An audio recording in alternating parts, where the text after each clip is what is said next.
इस देश की माइनॉरिटी को और विशेषकर मुस्लिम भाइयों को भड़काया जा रहा है। देश में किसी की भी नागरिकता सीए छीन ही नहीं सकता, क्योंकि कानून में प्रोविजन ही नहीं है। सीए जो शरणार्थी आए हैं पाकिस्तान और बांग्लादेश से धार्मिक प्रताड़ना के कारण, उनको नागरिकता देने का कानून है और मैं मानता हूं इसमें किसी का विरोध नहीं होना।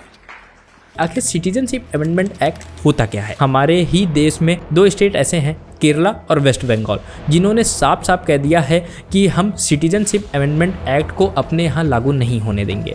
सीए का कानून कभी वापस नहीं जाएगा। सिटीजनशिप अमेंडमेंट एक्ट को लाने की जरूरत क्यों पड़ गई?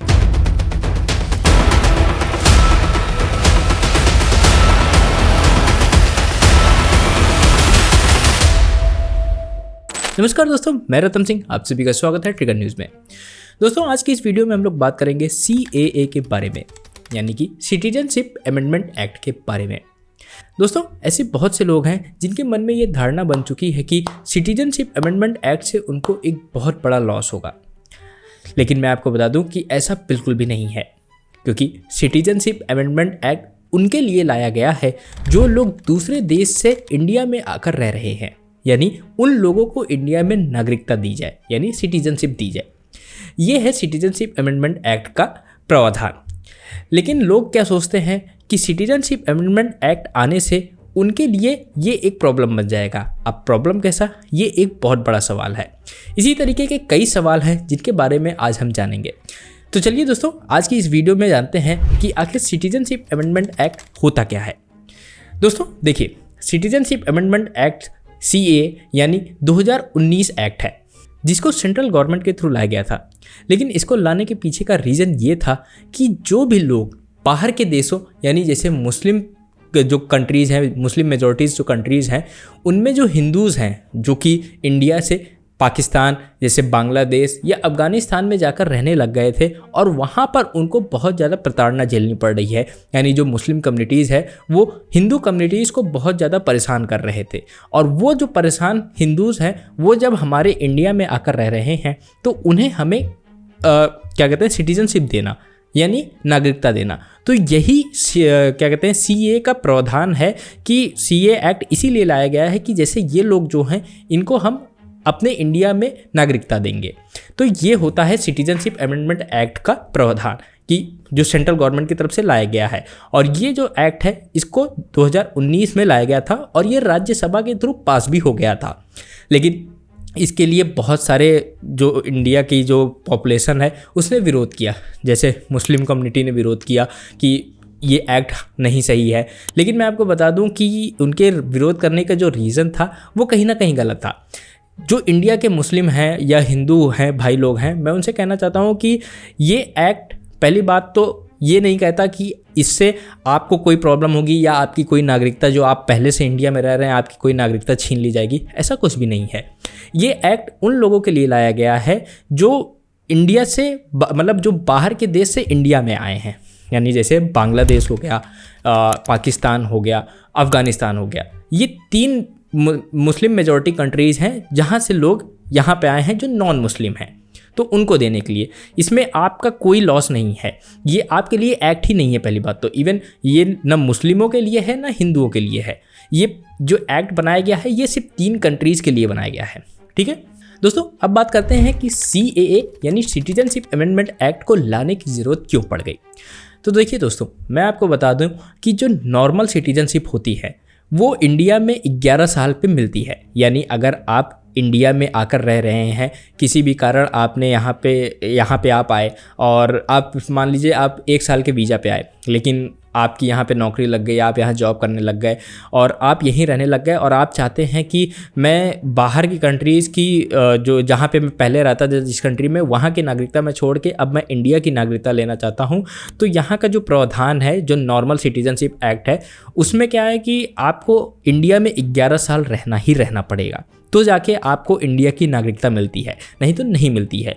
लेकिन सीएए का जो प्रावधान है, जो एक्ट है ये इसमें कहा गया है कि इसमें सबसे पहले मेन है कि 3 ही देश को ये, मतलब आपका बांग्लादेश, अफगानिस्तान और पाकिस्तान, इन 3 देशों के लिए ही ये प्रावधान लाया गया है कि इन 3 देशों से जो भी नॉन मुस्लिम कम्युनिटी से बिलोंग करते हैं वो अगर इंडिया में आके रह रहे हैं, और लेकिन मैं इसमें आपको बता दूं कि जो 2014 से पहले, मतलब 2014 से पहले जो इंडिया में आकर रह रहे हैं ये उनके लिए है।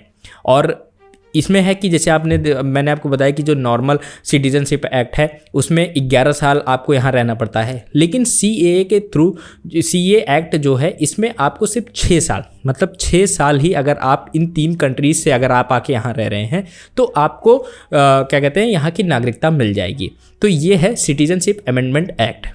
और सिटीजनशिप अमेंडमेंट एक्ट लाने के पीछे का भी रीज़न यही है कि जो नॉन मुस्लिम पीपल्स हैं जिनको बहुत ज़्यादा प्रताड़ना झेलनी पड़ी है अदर कंट्रीज़ में, उनके लिए ये एक्ट लाया गया है ताकि वो यहाँ पर बहुत आराम से रह सकें। क्योंकि भाई आप लोग भी जानते हैं कि पहले इंडिया 1947 से पहले इंडिया में किस तरीके से बहुत ज़्यादा प्रॉब्लम्स हुई थी, देश 2 टुकड़े में बढ़ गया था, एक इधर पाकिस्तान आपका, एक इधर इंडिया। तो बहुत सारे ऐसे लोग थे जो कि इंडिया में थे और बहुत सारे लोग ऐसे थे जो पाकिस्तान में पलायन कर गए थे, लेकिन अब उसमें हिंदू भी थे और मुस्लिम भी थे। लेकिन अब यहाँ पे जो क्या कहते हैं आपका जो पार्टीशन हुआ था देश का, वो बेसिकली आपका क्या कहते हैं रिलीजन के बिहाफ पे हुआ था कि मुस्लिम कम्युनिटी उस साइड, हिंदू कम्युनिटी इस साइड। लेकिन अब इसमें था कि कुछ हिंदू लोग भी थे जो मुसलमानों के साथ चले गए थे वहाँ पे पाकिस्तान में। तो वहाँ पे जाने के बाद उन्हें बहुत ज़्यादा प्रॉब्लम झेलनी पड़ी, क्योंकि वहाँ मुस्लिम मेजॉरिटी ज़्यादा होने की वजह से हिंदू भाइयों को बहुत ज़्यादा परेशान किया जाने लगा, बहुत ज़्यादा उनके ऊपर प्रताड़ना होने लगी। आपने देखा होगा, आपने पढ़ा होगा कि बांग्लादेश जो कि पाकिस्तान का हिस्सा था वो भी अलग होकर अपना एक अलग से देश बनना चाहता था और उसने वो बन गया, लेकिन फिर भी उसके बाद वहाँ पे भी प्रताड़ना बहुत ज़्यादा होने लग गई, तो लोग यहाँ पे आके इंडिया में रहने लग गए। लेकिन अब इसमें यही है कि CAA में जो प्रावधान बने हैं वो 2014 के पहले जो भी यहाँ लोग आए हैं उनके लिए बनाए गए हैं। दोस्तों अब बात करते हैं कि इंडिया में रह रहे हिंदू और जो मुस्लिम कम्युनिटीज़ हैं, क्या उनको इस एक्ट से कोई प्रॉब्लम होगी या कोई उनका बेनिफिट होना है। तो मैं आपको बता दूं कि इससे ना उनको कोई बेनिफिट होना है या ना फिर उनका कोई नुकसान होना है। जैसे आपने देखा होगा कि जब CAA क्या कहते हैं सिटीजनशिप अमेंडमेंट एक्ट 2019 आया था, तो 2019 के टाइम पे बहुत लोगों ने इसको लेकर ये धारणा बना ली थी कि ये कहीं ना कहीं गलत है और इससे हमारा लॉस होगा, हमारी सिटीजनशिप छीन ली जाएगी। और ये मुस्लिम कम्युनिटीज़ में सबसे ज़्यादा ये रूमर्स उड़े थे कि CAA हमारे लिए बिल्कुल नहीं सही है या देश के लिए बिल्कुल भी नहीं सही है, और ये सिर्फ मुस्लिम कम्युनिटी को टारगेट करने के लिए लाया गया एक एक्ट है। दोस्तों अब जान लेते हैं कि NPR और NRC क्या है। जैसा कि आप लोगों ने सुना होगा कि 2019 में गृह मंत्रालय की तरफ से ये बात उठी थी कि CAA और NRC लागू किया जाएगा, लेकिन अब इसमें चेंजेस करके सिर्फ और सिर्फ CAA को लागू कर दिया गया है। जैसा कि आपने देखा होगा कि सेंट्रल गवर्नमेंट की तरफ से ये चीज़ें आई, 11 मार्च को सारी चीज़ें बताई गई कि CAA अमेंडमेंट एक्ट जो है सिटीजनशिप अमेंडमेंट एक्ट उसको लागू किया जा रहा है, लेकिन उसमें कहीं भी NRC की बात नहीं छिड़ी जो कि 2019 में आई थी। तो मैं आपको एक छोटी सी बात ही बता दे रहा हूँ, अभी से NRC के ऊपर बहुत ज़्यादा डिटेल में बात करने का कोई मतलब नहीं है। जब रहेगा, अगर आपको लगता है कि NRC और NPR के ऊपर मैं डिटेल में एक वीडियो लेके आऊँ तो आप हमें कमेंट करके ज़रूर बताइएगा। तो देखिए दोस्तों, NRC जो है वो बेसिकली एक रिकॉर्ड है कि जो भी कम्युनिटीज़ हैं जो ये आपकी जो बाहर के देश से जो जैसे इंडिया पाकिस्तान क्या कहते हैं बांग्लादेश और अफ़गानिस्तान से जो भी लोग यहाँ पे आके इंडिया में रह रहे हैं, उनका बेसिकली रिकॉर्ड बनाने का है कि ये लोग कौन हैं, इनका प्रॉपर प्रूफ रखना कि कितने लोग आए, कितने लोग रह रहे हैं, हर चीज़ का रिकॉर्ड बनाना NRC का काम है। और NPR भी सेम इसी का एक हिस्सा है, जो कि पूरे डेटा हैं उसको कैलकुलेट करना कि इंडिया में अभी मतलब इंडिया की जो पॉपुलेशन है, NPR का मतलब ही है नेशनल पॉपुलेशन रिकॉर्ड, यानी पूरे देश का क्या पॉपुलेशन है, क्या रिकॉर्ड है, और उसमें जो बाहर के लोग हैं वो कितनी मेजॉरिटी में यहाँ रह रहे हैं, कितनी पॉपुलेशन में वो लोग रह रहे हैं, उनका बेसिकली रिकॉर्ड रखना। तो मैंने सोचा कि NPR और NRC के ऊपर छोटा सा मैं आपको इतना डिटेल दे दूँ। बाकी अगर आपको लॉन्ग वीडियो इस पर चाहिए होगी डिटेल में तो आप मुझे कमेंट करिएगा, मैं आपको डिटेल में इसके बारे में बताऊँगा। दोस्तों अब आपके मन में भी एक सवाल आ रहा होगा, और ये सवाल मेरे मन में भी था कि क्या सिटीजनशिप अमेंडमेंट एक्ट आने से पहले क्या किसी भी नागरिक को CAA का प्रावधान मिला था, यानी वो उनको नागरिकता मिली थी या नहीं। तो मैं आपको बता दूं, बिल्कुल मिली थी। और सेंट्रल गवर्नमेंट की तरफ से 9 स्टेट के डीएम को ये पावर दी गई थी कि अगर आपके यहाँ जो भी नॉन मुस्लिम कम्युनिटीज़ हैं जो कि बाहर से आए हुए हैं और उनके पास कोई भी आईडी प्रूफ नहीं है, तो अगर आपको लगता है कि ये इनको नागरिकता देना सही है तो आप अपने अकॉर्डिंग उनको नागरिकता दे सकते हैं। ये सेंट्रल गवर्नमेंट की तरफ से पावर दी गई थी। यानी गृह मंत्रालय ने भी ये बात कही थी 2021 में कि अगर आपको लगता है कि कोई भी नागरिक ऐसा है जिसको यहाँ की पावर दी जानी चाहिए, मतलब यहाँ का नागरिकता उन्हें दी जानी चाहिए, तो आप दे सकते हैं। तो ऐसे 1414 नॉन मुस्लिम थे जिनको यहाँ की नागरिकता दी गई थी 9 स्टेट के अंदर, जो कि डीएम ने दी थी। दोस्तों अब बात करते हैं कि CAA को इलेक्शन से पहले ही क्यों लाया गया। जैसा कि आप सबको पता है कि लोकसभा का इलेक्शन होने वाला है और इलेक्शन से कुछ समय पहले ही CAA को लागू कर दिया गया है। जैसा आप इस वीडियो में देख सकते हैं कि गृह मंत्री जी ने भी ये बात कही थी कि अमेंडमेंट जो सिटीजनशिप अमेंडमेंट एक्ट है, इसको हम इसी सत्र में लोकसभा इलेक्शन से पहले लाएंगे और उन्होंने वो चीज़ करके दिखाई है। CAA देश का कानून है, पत्थर पर लकीर है, ये लागू होगा ही होगा और इस चुनाव के पहले होगा, इसको कोई नहीं रोक सकता। और बहुत से एक्सपर्ट ऐसे भी थे जो कि एज्यूम कर रहे थे कि ये अमेंडमेंट एक्ट जो है इसको इलेक्शन से पहले लाया जाएगा जिससे बीजेपी को फ़ायदा होगा। दोस्तों अब एक सवाल और है कि सिटीजनशिप अमेंडमेंट एक्ट में मुसलमानों को क्यों नहीं इंक्लूड किया गया।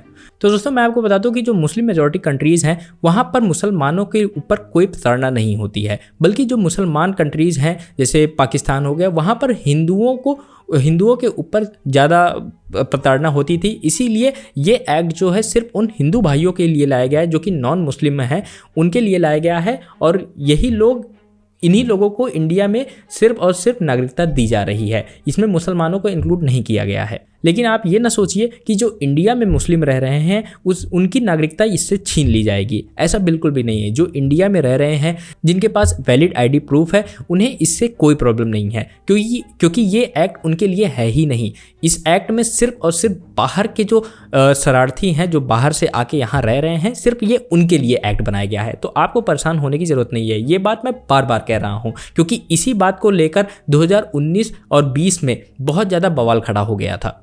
और दोस्तों हम इस बात से भी अंदाज़ा लगा सकते हैं कि जो पाकिस्तान के फर्स्ट लॉ मंत्री यानी कानून मंत्री थे वो दलित थे और वहाँ पे उन्हें इतनी प्रताड़ना झेलनी पड़ी थी कि वो वापस से माइग्रेट करके इंडिया आके रहने लग गए थे। दोस्तों आज की इस वीडियो के मैं आखिरी टॉपिक के बारे में बात करता हूँ। इंडिया में जैसा कि आप लोगों को पता है कि इंडिया में भी इस चीज़ को लेके बहुत ज़्यादा बवाल है, क्योंकि लोगों को लगता है कि ये कहीं ना कहीं ये एक्ट जो लाया गया है ये उनके लिए है।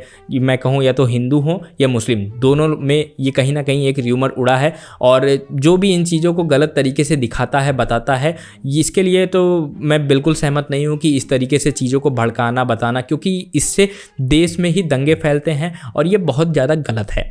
लेकिन मैं आपको बता दूँ कि हमारे ही देश में 2 स्टेट ऐसे हैं, केरला और वेस्ट बंगाल, जिन्होंने साफ साफ कह दिया है कि हम सिटीजनशिप अमेंडमेंट एक्ट को अपने यहाँ लागू नहीं होने देंगे। लेकिन दोस्तों मैं आपको बता दूं कि ऐसा बिल्कुल भी पॉसिबल नहीं है, क्योंकि जो हमारे देश का कॉन्स्टिट्यूशन कहता है कि अगर सेंट्रल गवर्नमेंट की तरफ से कोई भी एक्ट पास किया जा रहा है तो किसी भी स्टेट यानी किसी भी राज्य गवर्नमेंट के पास ये अधिकार नहीं होता है कि वो जो कानून लागू किया गया है उसको रोक सके या उसको हटा सके। तो उन्हें उनके कहने से ये चीज़ नहीं पॉसिबल है कि हम अपने यहाँ पे अपने स्टेट में ये चीज़ लागू नहीं होने देंगे। और ध्यान रखिएगा ये 2 स्टेट ने ऐसी बात कही है, एक वेस्ट बंगाल और एक केरला। तो ये 2 जगह है जहाँ पे इस तरीके की बातें की जा रही हैं और ये चीज़ हमारे कॉन्स्टिट्यूशन में है कि जो भी एक्ट सेंट्रल गवर्नमेंट या गवर्नमेंट की तरफ से लागू किए जा रहे हैं उसको हटाना किसी भी स्टेट गवर्नमेंट के बस में नहीं है, पॉसिबल ही नहीं है। और ये चीज़ सुप्रीम कोर्ट ने भी कहा है कि अगर वेस्ट बंगाल और केरला ऐसी बातें कर रहा है तो ये कहीं ना कहीं गलत है, हम उन्हें इस चीज़ की इजाज़त नहीं देते हैं और कॉन्स्टिट्यूशन भी इस चीज़ की उन्हें इजाज़त नहीं देता है। तो दोस्तों अगर आपको लगता है कि मुझसे सिटीजनशिप अमेंडमेंट एक्ट से रिलेटेड कोई टॉपिक छूट गया है या मैं इस चीज़ों को और अच्छे से एक्सप्लेन कर सकता था तो आप मुझे कमेंट करके ज़रूर बताइएगा। और आपका कोई सवाल हो तो मुझे कमेंट बॉक्स में ज़रूर पूछिएगा, मैं उसका जवाब देने का ज़रूर कोशिश करूँगा। और कोशिश करूँगा कि मैं आपके सवाल पर एक वीडियो लेकर आऊँ, जो भी आपके क्वेश्चंस हैं, जो भी आप कुछ जानना चाहते हैं, मैं हर चीज़ के बारे में डिटेल में एक वीडियो लेकर आऊँ। और अगर इसके अलावा आपको किसी और टॉपिक पे वीडियोस चाहिए तो आप हमें कमेंट करके बताइएगा। तो दोस्तों मिलते हैं आपसे किसी नए वीडियो में किसी नए टॉपिक के साथ, तब तक के लिए जय हिंद जय भारत।